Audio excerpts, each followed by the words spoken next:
Hello. Hello दोस्तों, कैसे हैं आप सब? आवाज़ वगैरह जो आ रही है, एक बार जल्दी से कंफर्म करके बताएंगे। अपना लाइव जो है वो स्टार्ट हो चुका है। तो हाँ, बहुत बढ़िया। जस्ट अ मिनट, एक मिनट थोड़ा सा चेक कर लेने दीजिए।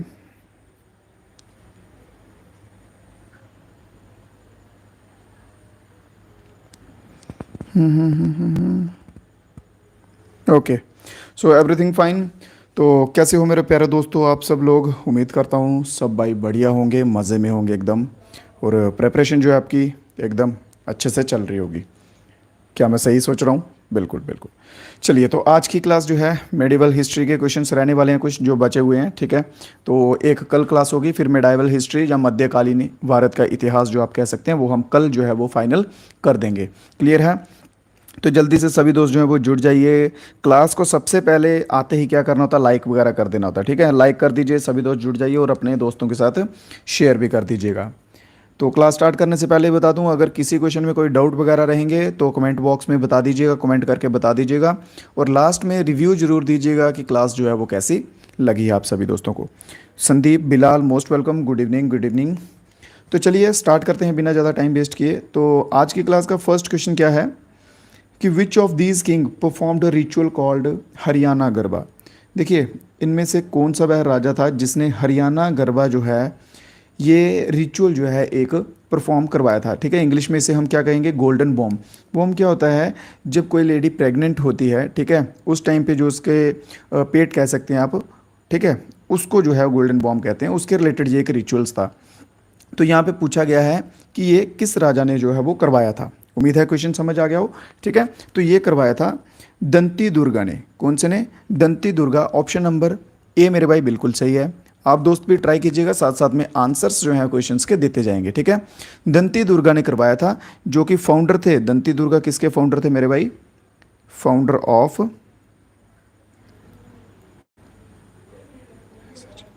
राष्ट्रकूटास, ठीक है। राष्ट्रकूटा डायनेस्टी जो है उसके ये फाउंडर थे। इसका मीनिंग क्या था? जो दंती दुर्गा ने ये गोल्डन बॉम्ब का रिचुअल जो है वो किया था, इसका मीनिंग क्या था कि रीबर्थ लेनी है एज अ क्षत्रिय, ठीक है, कि एज अ क्षत्रिय जो है रीबर्थ लेनी है, पूर्ण जन्म जो होगा वो एक क्षत्रिय समाज में होगा। क्लियर? चलिए, इसके सिवा देखिए पुलकेशिन टू है, जहाँ पे पुलकेशिन टू के बारे में बात कर लेता थोड़ी जी। इनकी एक मोस्ट इंपॉर्टेंट बैटल पूछी जाती है। क्या पूछी जाती है? बैटल पूछी जाती है।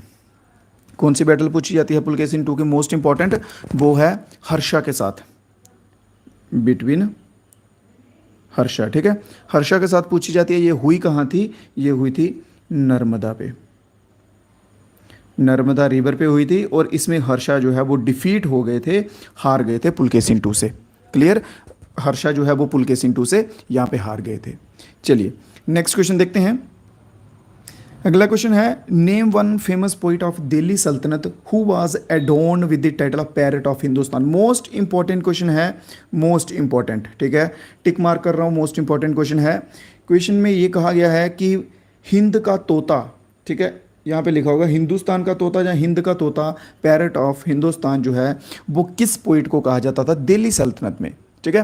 पोइट्स होते थे ना, सभी जो भी राजा होते थे, जो भी रूलर्स थे, जितने भी मेरे भाई, उन सभी के क्या होते थे? कोर्ट पोइट्स होते थे, जो उनके बारे में लिखते थे, उनके राज्य के बारे में लिखते थे, उनकी तारीफ़ें करते थे, तारीफ़ करते थे, हमारा राजा ऐसा वैसा ये वो, ठीक है। तो वो जो है ये टाइटल किसे मिला है? तो अमीर खुसरो मेरे भाई, अमीर खुसरो। बहुत बढ़िया। तो ऑप्शन नंबर डी यहाँ पे बिल्कुल सही रहेगा, अमीर खुसरो को ये टाइटल मिला है। कई बार ना इसको ऐसे भी लिखा होता है, तूती अ हिंद लिखा होता है करके। क्या लिखा होता है? तूती ई हिंद, ठीक है, तूती हिंद लिखा होता है, ऐसे करके भी कई बार ये टाइटल जो है वो दिया होता है। अमीर खुसरो को ना और भी क्वेश्चन बनते हैं अमीर खुसरो के ऊपर, लिख लीजिएगा। Also called father of Urdu literature. आपको ना मैं स्टार्टिंग से एक ही चीज़ कह रहा हूँ, जो जो चीज़ें ना स्क्रीन पे लिखी जाती हैं, जो मैं लिखवाता हूँ, अगर तो मेरे भाई आप सीरीज़ हैं, सीरियस समझ रहे हैं, अगर एकदम से पूरे तपे हुए हैं कि हाँ यूनिफॉर्म लेनी है, पढ़ना अच्छे से, तो प्लीज़ करके कह रहा हूँ इनके नोट्स बना लीजिएगा, ठीक है। आगे आपकी चॉइस है, इनके नोट्स बना लीजिएगा, आगे आपकी चॉइस है। दूसरा पॉइंट क्या है, ये कोर्ट पोइट किसके थे, ये कोर्ट पोइट किसके थे, कोर्ट पोइट ऑफ, जल्दी से आंसर आने दीजिएगा, अलाउद्दीन खिलजी। क्या था, अलाउद्दीन खिलजी जो है मेरे भाई, बिल्कुल सही आंसर रहेगा। ठीक है, तो ये 3 पॉइंट जो है इसके बारे में लिख लीजिएगा। इसके सिवा और भी इंपॉर्टेंट कुछ बनते हैं। ठीक है, जैसे अकबर के पूछा जाता है, कौन से पूछा जाता है, अकबर के। जैसे ये है ना उत्तबी, उत्तबी अकबर का है। इसके सिवा और कौन कौन से हैं अकबर के पोइट, ठीक है, कोर्ट पोइट, ये पूछे जाएंगे। अबुल फजल मोस्ट इंपॉर्टेंट, अबुल फजल, और एक फैज़ी है, अबुल फजल और एक अबुल फैज़ी, ये दोनों मोस्ट इंपॉर्टेंट है। अगर अकबर के कोर्ट पोइट पूछा जाता है तो मेरे भाई इनके क्वेश्चन जो है वो पूछे जाने के चांसेस 90% तक बन जाएंगे। क्लियर। अल बिरूनी, एक और नाम लिखिए मेरे भाई, अल बिरूनी करके नाम लिखिएगा। क्या लिखिएगा, अल बिरूनी। अल बिरूनी लिखिएगा। ठीक है, इसने एक क्या लिखा था, किताब उल हिंद करके लिखा था, किताब उल हिंद। 3 क्लासेस में ना, मैक्स टू मैक्स 3 क्लासेस में आपको मेडिवल हिस्ट्री जो है, या मेडाइवल हिस्ट्री कहिए, वो आपको कवर करवा दूंगा अच्छे से। इससे ज़्यादा जो है बाहर क्वेश्चंस नहीं आएंगे। अगर जो कुछ रहेंगे तो वो इसको ख़त्म होने के बाद जब हम वो प्रैक्टिस सेट की सीरीज स्टार्ट करेंगे तो उसमें जो है हम कवर करते हुए आसानी से चलेंगे। क्लियर है। तो अल बिरूनी की किताब उल हिंद है, और ये आया था, भारत आया था, किसके साथ आया था, came India with Mahmud of Ghazni. Mohammad Ghazni बोलते हैं बहुत सारे बच्चे इसको। ठीक है, मोहम्मद नहीं है, महमूद है, महमूद ऑफ गजनी है। क्लियर। तो इसमें आंसर क्या था, आंसर था ऑप्शन नंबर डी, अमीर खुसरो था। ठीक है, जिसको कि पैरट ऑफ हिंदुस्तान कहा जाता था। क्वेश्चन नंबर 21 देखते हैं। Who got the Ulugh Khan for defeating the Mongols. यहाँ पे मेरे ख्याल से टाइटल होगा, क्वेश्चन में थोड़ी सी गड़बड़ लग रही है मुझे, बट चलिए ये समझिए। उल्ग खान जो है किसे कहा जाता था, उल्ग खान का टाइटल जो है वो किसे दिया था, मंगोल्स को हराने के लिए। क्लियर है, क्वेश्चन समझ गए। मंगोलों को हराने के लिए उल्ग खान की उपाधि, हाँ यहाँ पे टाइटल होगा, यहाँ पे मिसप्लेस हुआ। ठीक है, उल्ग खान की उपाधि जो है वो किसे मिली थी, तो बलबन नाम सुना मेरे भाई सभी ने कि नहीं सुना, ग्यासुद्दीन बलबन जो है इसका पूरा नाम है। क्या नाम है पूरा, ग्यासुद्दीन, ग्यासुद्दीन बलबन। तो ऑप्शन नंबर बी जहां पे सबसे पहले बिल्कुल सही आंसर रहेगा। दूसरा नंबर, इसकी एक मोस्ट इंपॉर्टेंट पॉलिसी थी, इसके ऊपर क्वेश्चन पूछे जाते हैं, ब्लड एंड आयरन पॉलिसी। कौन सी थी, ब्लड एंड आयरन पॉलिसी थी। ठीक है, इसमें क्या करता था भाई, ये ना एकदम बोलते हैं ना ऐसे कट्टर बन जाता है, एकदम जानी दुश्मन बन जाता था अपने दुश्मनों का। जो भी इनके एनिमीज थे, ठीक है, जो भी इनके खिलाफ थे, ये उन सभी का इतना खतरनाक दुश्मन बन जाता ना कि उनको चीर फाड़ना बोलते हैं ना, वैसे वो उस हालात में इनको कर देता था। क्लियर। चलिए, तो ये एक याद रखिएगा, ग्यासुद्दीन बलबन की ब्लड एंड आयरन पॉलिसी जो है मेरे भाई सभी दोस्तों याद रखिएगा। इसके सिवा एक देख लेते हैं, यहाँ पे फिरोज शाह करके हैं। कौन है, फिरोज शाह करके। तो फिरोज शाह के रिलेटेड भी याद कर रखेंगे कुछ बातें। इनको कहा जाता है फादर ऑफ इरिगेशन। क्या कहा जाता है, father of irrigation approach in India. Father of irrigation approach in India जो है वो फिरोज शाह तुगलक को कहा जाता है। रजिया सुल्तान दिल्ली सल्तनत में एक क्वेश्चन बनता है, फर्स्ट वीमेन, लिखो जल्दी से, फर्स्ट मुस्लिम वीमेन लिख लो सीधा ही, just a minute, first Muslim women ruler. ठीक है, पहली मुस्लिम लेडी वीमेन शासक जो है वो कौन सी थी, तो वो थी मेरे भाइयों रजिया सुल्तान। कौन थी, रजिया सुल्तान थी, जो कि गद्दी से कब हटी थी, 1240 में। ये क्वेश्चन पूछा जाता है रजिया सुल्तान के रिलेटेड, तो लिख लीजिएगा, इंपॉर्टेंट है। नेक्स्ट क्वेश्चन की तरफ बढ़ते हैं। अगला क्वेश्चन क्या कहता है, which of the following sultan of Delhi was appointed at Amir e Tuzuk. ठीक है, अमीर ई तुजुक जो है वो कौन से दिल्ली के सुल्तान को बनाया गया था या घोषित किया गया था। क्लियर, अमीरी तुजुक। देखिए दिल्ली सल्तनत में ना ऐसे कुछ बनेंगे, अमीरी तुजुक हो गया, फिर इसके सिवा आप लगा लो अमीरी रिसालत हो गया, कोही वजारत, कोई बात नहीं, बनेंगे तो बनने दो, क्वेश्चन बनने तो हम आपको करवाएंगे। बस आपको मैं एक ही चीज़ कहता हूँ कि भाई याद करना सीखो। ठीक है, ये जीके जीएस है, इसमें फैक्ट्स कुछ नहीं रहेंगे एक्स्ट्रा, जो चीज़ें हैं वही, हाँ सॉरी फैक्ट्स ही रहेंगे ऑलमोस्ट, कि ये चीज़ें ऐसी हैं, यहाँ पे ये था वो था। तो उनको आपको बार बार रिवाइज करके याद करना होगा। इसके सिवा अगर आप बोलेंगे ट्रिक से याद करेंगे, ये करेंगे वो करेंगे, तो वैसे जो है वो लॉन्ग टाइम तक आप याद नहीं रख पाएंगे ज़्यादा चीज़ों को। अगर सब कुछ ट्रिक से याद करने लग पड़े तो फिर वो ट्रिक्स याद करनी मुश्किल हो जाएंगे आपके लिए। क्लियर है? तो वो कौन बने थे भाई? सुल्तान जिसे अमीरी तुजुक का जो है वो टाइटल दिया गया था, तो अलाउद्दीन खिलजी मेरे भाई यहाँ पे बिल्कुल सही आंसर रहेगा, अलाउद्दीन खिलजी। अगर पूछ लिया जाए कि अलाउद्दीन खिलजी का ओरिजिनल नेम क्या था, ओरिजिनल नेम, हम वैसा कोई क्वेश्चन ट्राई करेंगे कि ना छोड़ें जो एग्जामिनर पूछे और हमें ना आए, या जिसमें हम स्ट्रगल करें। हम ट्राई करेंगे कि ऑलमोस्ट सब चीज़ें जो है ना वो करते हुए चलेंगे। ठीक है? गुरशाप्स, अली गुरशाप्स जो है इसका ओरिजिनल नेम था। अलाउद्दीन खिलजी जो है ना इसने तबाही मचाई हुई थी भाई, ये हारता नहीं था, बट इसको हराया था। किसने हराया था? इसके ऊपर भी क्वेश्चन बन जाता है कि अलाउद्दीन खिलजी जो है किसके द्वारा हारा था? डिफीटेड बाय, आर्मी के द्वारा हारा था। एक वो थी ककातिया डायनेस्टी, जहाँ रूलर कह लीजिए, ककातिया रूलर्स जो थे उनकी आर्मी के द्वारा जो है ये हारा था। तो जगह कौन सी थी? वारंगल जो है वो जगह थी, वारंगल में हारा था, और 1303 में जो है ये हारा था। क्लियर है? अलाउद्दीन खिलजी के रिलेटेड क्वेश्चन क्लियर है? कोई डाउट तो नहीं किसी भाई को? चलिए नेक्स्ट क्वेश्चन पे बढ़ें फिर। बहुत बढ़िया। तो नेक्स्ट क्वेश्चन देखते हैं, Diwan i Insha dealt with which affair in administration? Diwan i Insha जो है, दीवानी इंचा, ये कौन सा जो है वो काम संभालते थे? जैसे आजकल हो जाता ना कि हाँ भाई तहसीलदार है तो वो रिवेन्यू का संभालेगा, ठीक है, पुलिस है तो वो पब्लिक अफेयर्स का संभालेगा। तो वैसे ही उस टाइम पे ये कुछ ऐसे नाम थे। तो दीवानी इंचा मेरे भाई जो है ये क्या संभालेगा? स्टेट के रिलेटेड के काम देखेगा। कौन से? स्टेट के रिलेटेड, या फिर रॉयल लिख लीजिए, रॉयल कॉरस्पॉन्डेंस। ठीक है? रॉयल या फिर स्टेट कॉरस्पॉन्डेंस, इन दोनों में से जो भी आ जाएगा दीवानी इंचा में तो ये उसी के अंडर रहेगा। क्लियर? तो ऑप्शन नंबर ए जो है यहाँ पे बिल्कुल सही हो जाएगा।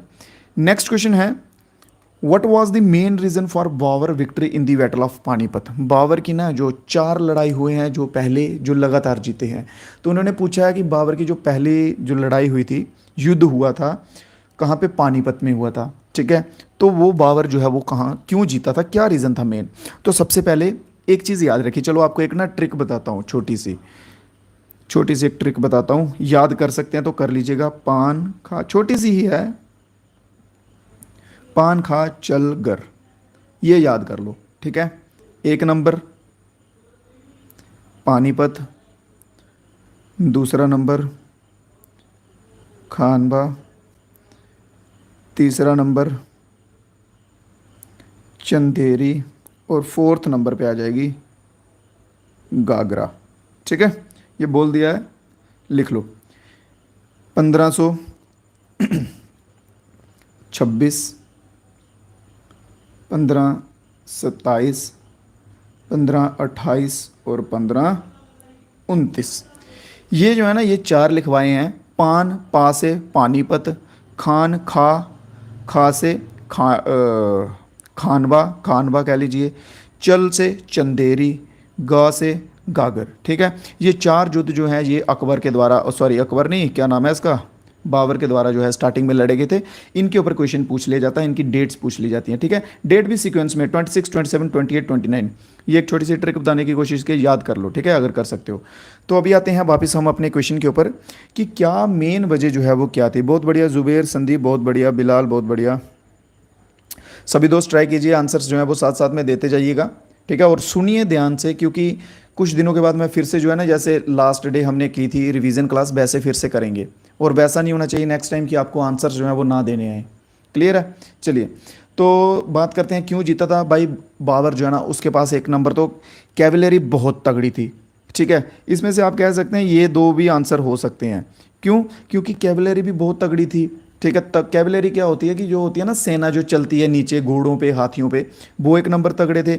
मिलिट्री स्किल्स तो चलो एज सच थी, मिलिट्री स्किल्स को यहाँ पे हम कट कर सकते हैं, कैवलरी बहुत तगड़ी थी, इसको मान लीजिए। और दूसरा नंबर उसके पास क्या थे? कैनन्स थे, तोप होती है ना, तोप, तो तोपें थी। तो तब तो इंडिया में जो है ना, इंडिया में जितने भी थे शासक बैठे हुए उनको तो पता ही नहीं था, ठीक है। बट जो बाबर की आर्मी थी वो बहुत तगड़े लेवल पे ट्रेन हुई थी। तो जब वो एक दो तोप मार रहे थे तो जो सामने अपोजिशन में हाथी घोड़े वगैरह थे उनके पास, तो वो आवाज़ से ही भागे जा रहे थे।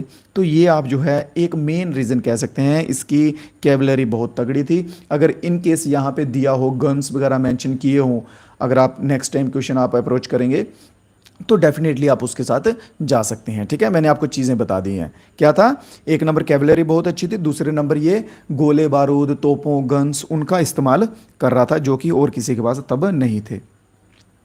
नेक्स्ट क्वेश्चन है, मोहम्मद गोरी ने सबसे पहले इक्ता जो है वो किसे दिया भारत में, ठीक है। मोहम्मद गोरी ने भारत में सबसे पहले इक्ता जो है वो किसे दिया था। बहुत बढ़िया, आंसर आने देंगे सभी दोस्तों। कुतुबुद्दीन ऐबक जो है मेरे भाई, कुतुबुद्दीन ऐबक को सबसे पहले इक्ता दिया था। अब बोलेंगे इक्ता क्या होता है मेरे भाई, तो बोलोगे रोहित सर इक्ता जो है वो क्या होता है। इक्ता होता है लैंड ग्रांट, ठीक है। जो था ना कि मैंने आपको लास्ट डे बताया था कि किसने थे, मोहम्मद बिन तुगलक, हाँ उसके पास थी बड़ी आर्मी थी। फिर वो क्या करता था, लैंड ग्रांट्स कर देता था, उनको ज़मीनें दे देता था, क्योंकि उसके पास पैसे थे ही नहीं, ठीक है ना। उसके पास पैसे थे ही नहीं, तो वो ज़मीन देता था कि भाई इसको आप आगे दो, तो इनसे जो टैक्स है वो ले लो, तो वही आपकी जो है वो सैलरी है, ठीक है। तो ये लैंड ग्रांट करता था किनको, रिलीजियस लीडर्स को, रिलीजियस लीडर धार्मिक लीडर्स को लैंड ग्रांट्स जो है वो करता था, देता था, ठीक है। एकता में ये आता है, क्लियर। एक ना यहाँ पे और चीज़ आ सकती है, वो आ जाएगा खालिसा, खालिसा लैंड करके आएगा मेरे भाई। ये भी कॉन्सेप्ट जो है वो पूछ सकते हैं। तो खालिसा लैंड जो है ये क्या होती थी, ये सुल्तान के अंडर आती थी, ठीक है। जो वहाँ का सुल्तान होता था उसके अंडर जो लैंड होती थी ना, उसे कहा जाता था खालिसा। और इससे क्या करता था, टैक्स कलेक्ट क्या किया जाता था, टैक्स जो है वो इससे कलेक्ट किया जाता था। दो चीज़ें याद रखिएगा, इकता तो आप सभी को याद हो जाएगा लैंड ग्रांट, खालिसा लैंड जो है ये याद कर लीजिएगा एक, ठीक है। यहाँ से बाकी बच्चे जो चीज़ें छोड़ेंगे हम वहाँ से वो चीज़ें पकड़ेंगे, ताकि अगर वो चीज़ें आ गई तो हम पीछे मुड़ के ना देखें, ठीक है। ये टेंशन ना करेगी यार ये तो पढ़ा ही नहीं है कहाँ से आ गया, क्लियर। तो बड़े अगले क्वेश्चन के ऊपर। नेक्स्ट क्वेश्चन देखते हैं, who among the following raised banner of revolt against Nasiruddin Khusro. Nasiruddin Khusro के खिलाफ जो जंग छेड़ी गई थी, विद्रोह छेड़ा गया था, वो किसके द्वारा छेड़ा गया था, किसके द्वारा किया गया था। क्वेश्चन नंबर 26 किसके द्वारा किया गया था, बहुत बढ़िया। तो बात करते हैं किसके द्वारा किया गया था, तो अलाउद्दीन खिलजी। कौन कौन है अलाउद्दीन खिलजी वाला, नहीं अलाउद्दीन खिलजी नहीं होगा, ग्यासुद्दीन तुगलक, ठीक है। कहाँ पे है ग्यासुद्दीन, हाँ ये रहा। तो ग्यासुद्दीन तुगलक जो है बिल्कुल सही रहेगा। कब हुआ था, तो 1320 में हुआ था। ये आप डेट्स याद मत कीजिएगा, कोई इशू नहीं है, ठीक है। जो इंपॉर्टेंट डेट होंगी ना याद करने वाली, वो मैं आपको करवा दूंगा। इंपॉर्टेंट डेट कौन सी है, वो आएंगी मॉडर्न हिस्ट्री में, ठीक है, आधुनिक भारत इतिहास में। मॉडर्न हिस्ट्री की डेट्स जो हैं वो याद करने वाली हैं, तो वो मैं आपको करवा दूंगा, वो टेंशन ना लो। इसमें डेट्स मत याद करो, बस जो चीज़ें हैं वो मेन मेन देख लो कि कब कहाँ हुई थी, क्लियर है। तो बढ़ते हैं नेक्स्ट क्वेश्चन की तरफ। हु इंट्रोड्यूस सिस्टम ऑफ दाग एंड हुलिया। कई बार तो यहाँ पे हुलिया होता है और कई बार चेहरा भी होता है, ठीक है। हुलिया चेहरा एक ही बात है, बोलते हैं ना हुलिया देख अपना कैसा बनाया हुआ है, अपना चेहरा देख कैसा बनाया, हुलिया चेहरा एक ही है, तो इनमें कंफ्यूज नहीं होने का, ठीक है। तो दाग और चेहरा या हुलिया, और साथ ही में कैश पेमेंट टू शोल्जर्स। आपको पता है ना, जैसे मैंने लास्ट डे क्लास में बताया था कि वो क्या करते थे, ज़मीन दे देते थे अपने ऑफिशियल्स को कि भाई इनसे टैक्स कलेक्ट कर लो और वही आपकी सैलरी हो जाएगी, हमारे पास तो कैश है नहीं। तो इन्होंने यही बोला है, दाग और हुलिया और कैश पेमेंट करते थे जो सोल्जर्स को, वो दिल्ली सल्तनत के अंदर किसने इंट्रोड्यूस किया था, तो मेरे भाई अलाउद्दीन खिलजी ने। किसने किया था, अलाउद्दीन खिलजी ने। अलाउद्दीन खिलजी वो पहला था जिसने सोल्जर्स को कैश में जो है वो पेमेंट करना शुरू की। हाँ भाई महीना हो गया, ले जाओ अपनी पगार आके, कितनी तुम्हारी पोस्ट क्या है, हवलदार की है, चलो तुम्हारी 200 रुपया तनख्वाह, तुम्हारी क्या है, सर मैं सब इंस्पेक्टर हूँ, चलो तुम्हारी 500 रुपया तनख्वाह, ठीक है। तो इस टाइप से अलाउद्दीन खिलजी देता था। अब दाग एंड चेहरा है क्या, ये एक टाइप का आइडेंटिटी कार्ड कह लीजिए। चेहरा जो वर्ड है, चेहरा जो वर्ड है, ये आप आईडी कार्ड कह लीजिए सोल्जर्स का। क्या कह लीजिए मेरे भाई, आईडी कार्ड कह लीजिए सोल्जर्स का, ठीक है। उनको फेस दिखाना पड़ता था या कुछ वैसा लगा लीजिए। उसके सिवा दाग है, दाग से क्या मतलब है, दाग से ये मत सोचिएगा कि एक कोई स्टेन है, दाग धब्बा है, वैसा नहीं। दाग ना ये घोड़े के लिए इस्तेमाल किया जाता था, ठीक है। स्पेसिफिक ब्रांड के घोड़े होते थे उनके पास, तो उनके लिए यूज़ किया जाता था, ब्रांड हॉर्स के लिए। क्लियर। ब्रैंड हॉर्स के लिए यूज़ किया जाता था, यो की फॉर बार्स, युद्धों के लिए होते थे। क्लियर। चले तो बड़े नेक्स्ट क्वेश्चन पे। किसी भाई को कोई डाउट तो नहीं? अगर कोई डाउट वगैरह हो किसी क्वेश्चन पे, कोई क्वेश्चन समझ ना आए तो बेझिझक मेरे भाई को बताइएगा, आपका भाई हाजिर है, टेंशन लेने की कोई बात नहीं है। नेक्स्ट है दीवान ई अर्ज जो है ये किस डिपार्टमेंट में आते थे? लास्ट क्वेश्चन में ना आपको ये 3-4 इंपॉर्टेंट लिखवा दूंगा। दीवान ई अर्ज सिंपल लिख लो, ये भाई आते थे उसमें मिलिट्री वाले में आते थे, ठीक है। मिलिट्री कहाँ है यहाँ पे? ऑप्शन नंबर सी में मिलिट्री वाले में आते थे। और ये दीवानी अर्ज जो है ये किसके द्वारा किया गया था? तो ये बलबन के द्वारा किया गया था। किसके द्वारा किया गया था? बलबन के द्वारा जो है ये इंट्रोड्यूस किया गया था। Next question, where did Mohammad bin Tughlaq shift the capital from Delhi? ये क्वेश्चन का आंसर भाई दोस्त, सभी दोस्त, ये कल क्वेश्चन आपको मैंने करवाया था, याद है? जब मैं मोहम्मद बिन तुगलक का बोल रहा था तो मैंने आपको बताया था इसे मैड किंग कहा जाता है, इसने बहुत सारी चीज़ें की थी, कॉपर करेंसी चलाई थी, कैपिटल शिफ्ट की थी, ठीक है, और भी बहुत सारी बहुत बड़ी स्टैंडिंग आर्मी खड़ी कर ली थी। तो चल दो जल्दी से आंसर आने दो, मैं भी देख रहा हूँ किस किस का आंसर आता है। जल्दी से आंसर दे दो जल्दी से कमेंट बॉक्स में। यार देखो, जो चीज़ें मैं आपको पढ़ाता हूँ ना तो फिर मैं भी आपसे इतनी सी उम्मीद करता हूँ कि आप बच्चे जो हैं वो इसका रिस्पॉन्स दें, क्योंकि ये क्लास लास्ट डे मैंने करवाई है, तो अभी आप इसका रिस्पांस नहीं दोगे तो यार कैसा लगेगा? ठीक है ना, रिस्पांस दिया करो, पढ़ा करो। फिर ऐसे सिंपल बस आए बोला चले गए, उसका मज़ा ही नहीं आता। बस एक बच्चे का है, संदीप का आंसर आया बस, बहुत बढ़िया। चलिए चलिए ठीक है। तो दौलताबाद दिल्ली से कहाँ की थी? दौलताबाद में जो है वो शिफ्ट की थी कैपिटल्स, ठीक है। तो कहाँ शिफ्ट की थी? दौलताबाद में शिफ्ट कर ली थी कैपिटल। नेक्स्ट क्वेश्चन की तरफ चलते हैं। देखो यार, एक चीज़ बता रहा हूँ आप सभी को, मैं आपके साथ ना ऐसे बड़ा फ्रैंकली होकर पढ़ाता हूँ, ठीक है। मेरे एज सच कोई मोटिव नहीं है पीछे। आप देख रहे होंगे 3-4 बच्चे जो हैं वही देखते हैं, 5-10, हार्डली मैक्सिमम 10 बच्चे हैं जो मेरे साथ कनेक्टेड हैं, ठीक है। आप 10 बच्चों के लिए मैं डेली क्लास कर रहा हूँ, डेली लाइव आके कर रहा हूँ। इवन कि चलो और जो भी चीज़ें रहती है वो बात की बात, बट आपसे मैं इतना सा कहता हूँ कि भाई आंसर वगैरह दिया करो, रिवीजन करो मेरा जा, ताकि जो मैं अपना टाइम आपके ऊपर इन्वेस्ट कर रहा हूँ उसको कुछ फ़ायदा तो हो। मेरे को तो नहीं होगा, जो होगा आपको होगा, बट आंसर्स तो आप देते नहीं हो। तो फिर इससे बेटर है कि मैं रिकॉर्ड करके डाल दिया करूँगा। यार मैं ऐसे क्यों इतना फिर टाइम वेस्ट करता हूँ आपके लिए, जब आप आंसर्स ही नहीं देते, इंटरेक्शन ही नहीं करते हो, कोई फ़ायदा नहीं है फिर तो मेरा। चलिए नेक्स्ट क्वेश्चन देखते हैं। इल्तुतमिश जो है वो किसका गवर्नर था? Iltutmish was the governor of. Iltutmish किसका गवर्नर था? तो इल्तुतमिश था मेरे भाई किसका? बाउदन का। किसका गवर्नर था? बाउदन का गवर्नर था इल्तुतमिश। नेक्स्ट क्वेश्चन है, who introduce the ceremonies of सजदा एंड पाइबॉस? सजदा और पैबॉस की रस्में जो हैं वो किसने शुरू की थी? सजदा और पैबॉस की रस्में जो हैं वो किसने शुरू की थी? तो क्वेश्चन नंबर 31, तो आंसर रहेगा ग्यासुद्दीन बलबन ने। Option number B, Ghiyasuddin Balban ने जो है ये की थी। ये है क्या? सजदा क्या है? सजदा होता है ना कि किसी को अगर रिस्पेक्ट पे करनी होती है तो उसके सामने हम झुकते हैं, अपना सिर झुकाते हैं, घुटने नीचे लगा के, उसके आगे माथा जो अपना हेड है, फॉर हेड है, वो नीचे धरती के साथ टच करते हैं, तो वो होता है ये सजदा वगैरह करना, ये चीज़ थी उसमें। अगला क्वेश्चन है, Mohammad bin Tughlaq is believed to have establish the office of Amir e कोही। अमीर ई कोही का जो मोहम्मद बिन तुगलक ने ऑफिस जो इस्टेब्लिश किया था वो किस डिपार्टमेंट के अंडर आता था? वो किस डिपार्टमेंट के अंडर आता था? जल्दी से क्वेश्चन नंबर 32, तो वो आता था मेरे भाई एग्रीकल्चर डिपार्टमेंट के अंदर। क्लियर, वो एग्रीकल्चर डिपार्टमेंट के बारे में देखता था। Extend the area under the cultivations, agriculture. Take care, simple लिख लीजिए, take care of agriculture, take care of agriculture. Clear, तो ऑप्शन नंबर ए इसमें बिल्कुल सही हो जाएगा। नेक्स्ट क्वेश्चन है, सिंपल सा आप देखिए, reference to economic history of medieval history, फवाजिल। फवाजिल जो एक शब्द है मेडिवल हिस्ट्री में फवाजिल जो एक शब्द है, ये इकोनॉमिक्स के रिलेटेड का वर्ड है। ये किससे संबंधित है? इसमें से किससे संबंधित है? ठीक है, तो ये संबंधित है मेरे भाई कि जो एक्सेस अमाउंट जो पे करते थे इक्तादार्स को, ठीक है, उससे संबंधित है। तो इसमें कौन सा आंसर रहेगा? ऑप्शन नंबर सी जो है बिल्कुल सही रहेगा। कौन सा? ऑप्शन नंबर सी सही रहेगा। Question number 34, which one of the following dynasty ruled as Delhi सल्तनत for longer period of time? Delhi सल्तनत की वो डायनेस्टी बताओ जिसने सबसे लंबा जो है वो राज किया हो, सबसे लंबे टाइम तक। ठीक है, तो बात करते हैं दिल्ली सल्तनत की।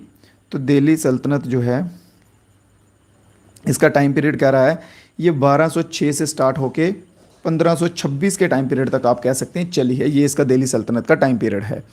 और बात करते हैं तुगलक की, तुगलक जो है, तुगलक डायनेस्टी थी, ये चली है 1320 से लेके 1413 तक। ठीक है, इनका जो है जो लॉन्गेस्ट टाइम रहा है वो किसका रहा है, तुगलक डायनेस्टी का रहा है। तो ऑप्शन नंबर बी यहाँ पे बिल्कुल सही हो जाएगा। तो इसके सिवा अगर वो पूछ ले कि सबसे छोटा टाइम पीरियड किसका रहा है, कौन सी डायनेस्टी का रहा है, तो सबसे छोटी जो है वो रही है खिलजी। कौन सी रही है, खिलजी, अलाउद्दीन खिलजी वाली जो डायनेस्टी थी वो रही है सबसे छोटी। Next question, which ruler as Delhi सल्तनत फॉर ए लॉन्गर, ये वही सेम ही हो गया। ठीक है, कौन से थे, तुगलक थे जिन्होंने सबसे ज़्यादा किया था rule. Who among the following built Qutub Minar at Delhi, Qutub Minar जो है वो दिल्ली में वो किसने बनाई थी। क्वेश्चंस तो मैं ये भी करवा चुका हूँ आपको पहले, ज़्यादा देर पुराना नहीं, कुछ दिन पहले करवा चुका हूँ, बट अभी मैं बोलूँगा आंसर्स बताओ, किसी को नहीं आएगा और ना ही आप में से कोई बताएगा। ठीक है, तो एनर्जी वेस्ट करने की कोई ज़रूरत भी नहीं है फिर। तो कुतुबुद्दीन ऐबक जो है ऑप्शन नंबर ए सही रहेगा। कुतुबुद्दीन ऐबक जो है इसने जो है वो कुतुब मीनार दिल्ली में बनाई थी। नेक्स्ट क्वेश्चन है कि मोस्ट लर्नड मेडिवल मुस्लिम, सब मेडिवल जो हिस्ट्री हुई है ना उसमें सबसे पढ़ा लिखा जो है इंटेलिजेंट टाइप आप बंदा कह सकते हैं, वो कौन था, जिसको एस्ट्रोनॉमी का भी ज्ञान था, मैथमेटिक्स का भी था, मेडिसिन्स का भी था। ठीक है, इसके सिवा वो पोइट भी था बंदा, पोइट भी था, फिलॉसफी भी उसको ज्ञान था, साइंस का भी था। बट बोलते हैं ना जब किस्मत हो, कुछ भी कह लो, किस्मत जब ख़राब होती है ना तो तब कुछ काम नहीं चलता। ठीक है, तो वही हिसाब हुआ था इसके साथ, किसके साथ, मोहम्मद बिन तुगलक के साथ। मोहम्मद बिन तुगलक जो है ये सबसे ज़्यादा एजुकेटेड बंदा था, बट एट द एंड जो है इसे जाना किस नाम से जाने लगा, तो इसे जाना लगा मैड किंग नाम से। किससे, मैड किंग, पागल राजा के नाम से। क्योंकि ये जो है ना, जो जितनी भी ये चीज़ें अप्लाई करता था उनका सबका उलट हो जाता था, इसको उनसे बेनिफिट मिलने की जगह उल्टा नुकसान होता था। तो इसकी एजुकेशन जो थी, जो भी इसकी इंटेलिजेंस थी वो सब जो है इस पर उलटवार हो जाता था। तो ऑप्शन नंबर बी यहाँ पे बिल्कुल सही हो जाएगा। नेक्स्ट क्वेश्चन देखो, who was the founder of slave dynasty in India. Slave dynasty का फाउंडर कौन था भारत में, who was the founder of slave dynasty in India.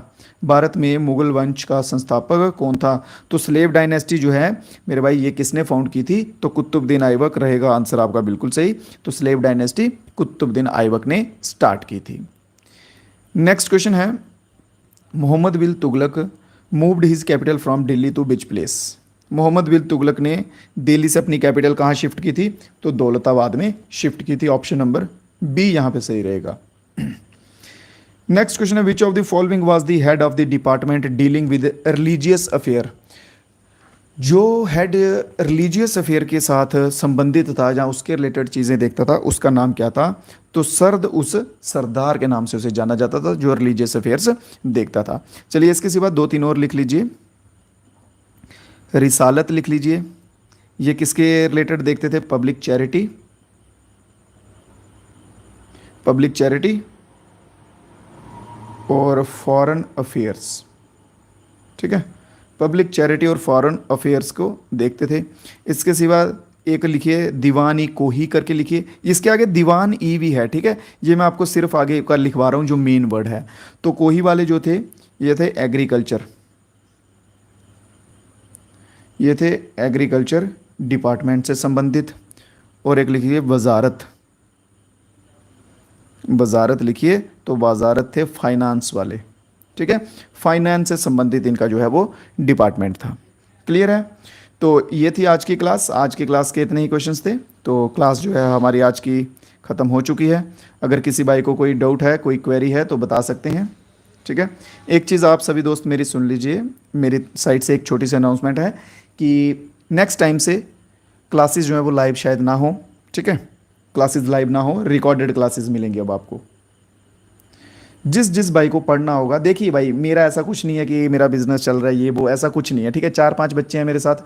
मैंने जस्ट स्टार्टिंग में आपसे प्रॉमिस किया था कि आपके एग्जाम के एंड तक जो है वो आपको जीके जीएस पढ़ाऊंगा, तो वह मैं पढ़ाऊंगा। ठीक है, लाइव का किया था, इवन कि नेटवर्क इशू आता था, मैंने वाईफाई भी लगवाया भाई इसी वजह से कि नेटवर्क इशू ना आए। स्टार्टिंग की क्लासेस अगर आप देखोगे ना तो आपको पता होगा, जो बच्चे स्टार्टिंग से देख रहे हैं कि स्टार्टिंग बफरिंग होती थी, ठीक है, आवाज़ नहीं आती थी नेटवर्क की वजह से, तो मैंने वाईफाई भी लगवाया स्पेशल। जबकि एज सच देखा जाए मुझे पर्सनली कोई बेनिफिट नहीं है, 10-15 बच्चे पढ़ रहे हैं तो कोई बेनिफिट नहीं है, बस आपके साथ मैंने स्टार्टिंग में प्रॉमिस किया था कि हाँ करूँगा, तो बस उसी प्रॉमिस को निभा रहा हूँ। तो अब से जो है वो लाइव मेरे भाई नहीं हुआ करेंगी, उसके लिए मैं यहीं से सॉरी बोलता हूँ। रिकॉर्डेड क्लासेस जो हैं वो अब आपको मिलेंगी, ठीक है। लाइव ना होने का रीज़न एक ही है, रिस्पांस कोई आप में से देता नहीं है, ठीक है। मैं पागलों की तरह बोलता रहता हूँ, पढ़ो, रिवीजन करो, ये करो, वो करो, आपको पीडीएफ दे रहा हूँ, नोट्स दे रहा हूँ, सब मैं बोल रहा हूँ। यही कंटेंट अगर आप पेड बैच लोगे ना तो पेड बैच में मिलेगा ऐसा कंटेंट आपको, और वो चीज़ मैं आपको फ्री में दे रहा हूँ, बट आपको कदर नहीं है अभी। चलो कोई बात नहीं, नहीं है ना करो, क्योंकि फ्री की चीज़ जो होती है ना उसकी कदर नहीं होती है, जो नॉर्मल सी बात है। तो आप कर भी नहीं रहे हो, मत कीजिए, मेरे को कोई प्रॉब्लम नहीं है। मेरा ऐसा कोई बिजनेस नहीं चल रहा है कि कुछ बच्चे छोड़ के चले जाएंगे तो मेरे व्यूज़ नहीं आएंगे, मत आगे भी नहीं आ रहे, और चले जाओगे तो मुझे कोई प्रॉब्लम नहीं, मैं बंद कर दूंगा पढ़ाना, मुझे कोई इशू नहीं है, ठीक है। जिन बच्चों को रिजल्ट चाहिए होगा वो बच्चे जुड़े रहेंगे, वो पढ़ेंगे, ठीक है। उनके साथ मैं इंटरेक्शन करता रहूँगा, आपके जो क्वेरीज रहेंगी, डाउट्स रहेंगे, लाइव मैं इसीलिए करता हूँ कि आपकी जो क्वेरीज और डाउट हो वो फेस टू फेस हम जो है वो कर लें, क्लियर कर लें, ठीक है। बट एज सच ऐसा कुछ होता नहीं है, तो मेरे को रिक्वेस्टें करनी पड़ती हैं कि भाई आंसर दो, आंसर दो, आंसर दो। आप में से सिंपल सिंपल क्वेश्चंस के बच्चे आंसर्स नहीं दे पाते हैं। तो अब से मेरा ये फाइनल डिसीजन रहेगा, क्लासेस जो आपको रिकॉर्डेड मिलेंगी, टाइम यही रहेगा, सेम टाइम पे मिल जाएंगी जब तक आपका एग्जाम नहीं आता। जैसे एज सच मैंने आपको प्रॉमिस किया है, क्लासेस मिलेंगी तो मिलेंगी आपको, ठीक है। वो आप घबराओ मत, क्लासेस मिलेंगी, वो आगे आपकी मर्जी है, आप पढ़ो ना पढ़ो। ये चीज़ अब आप मेरे मुंह से दोबारा नहीं सुनोगे कि भाई रिवीजन कर लो, रिवीजन कर लो, बाई बाई करके आपको कहता हूँ ना, इस चीज़ की आप कदर नहीं कर रहे हो, ठीक है। कि रिवीजन कर लो, ये पढ़ लो, वो पढ़ लो, बस अभी आपको सिंपली क्लासेस मिलेंगी, आगे आपको पढ़ना होगा पढ़िए, रिवीजन करनी होगी करिए, नहीं करनी होगी वो भी आपकी चॉइस है, ठीक है। नहीं देखनी होगी क्लास वो भी आपकी चॉइस है, मत देखिए, वो भी कोई इशू नहीं है मेरे को, क्लियर है। तो चलिए दीजिए इजाज़त आज की क्लास में। अगर जो कुछ बच्चे जुड़े हुए हैं रेगुलर, अगर उनको कोई ऐसा सच क्वेरीज रहती हैं, डाउट रहते हैं उनको, ठीक है, जो रेगुलर हैं बच्चे, तो देखो कुछ की वजह से जो है ना कुछ का नुकसान भी होता है, चलो कोई बात नहीं। तो वो जो है मेरे से सीधा व्हाट्सएप पे कांटेक्ट कर लीजिए, क्योंकि व्हाट्सएप पे आपका कांटेक्ट है, मेरे पास नंबर सेव है। तो व्हाट्सएप पे सीधी क्वेरी जो है आपका क्वेश्चन रहेगा, डाउट रहेगा, वो आप मेरे से व्हाट्सएप पे क्लियर कर लीजिएगा, ठीक है। तो चलिए भाइयों दीजिए इजाज़त, बहुत बहुत शुक्रिया आप सभी का जुड़ने का, क्लास में लास्ट तक बने रहने के लिए। यकीन है तो यकीन करके रखिएगा, लेके चलूँगा, पर अभी लाइव जो है लाइव नहीं हुआ करेंगे, रिकॉर्डेड क्लासेस जो आपको डेली मिल जाएंगी। तो बहुत बहुत शुक्रिया, ध्यान रखिए अपना, अपने परिवार का, और पढ़ते रहिए, मेहनत कीजिए। तब तक के लिए जय हिंद, जय भारत।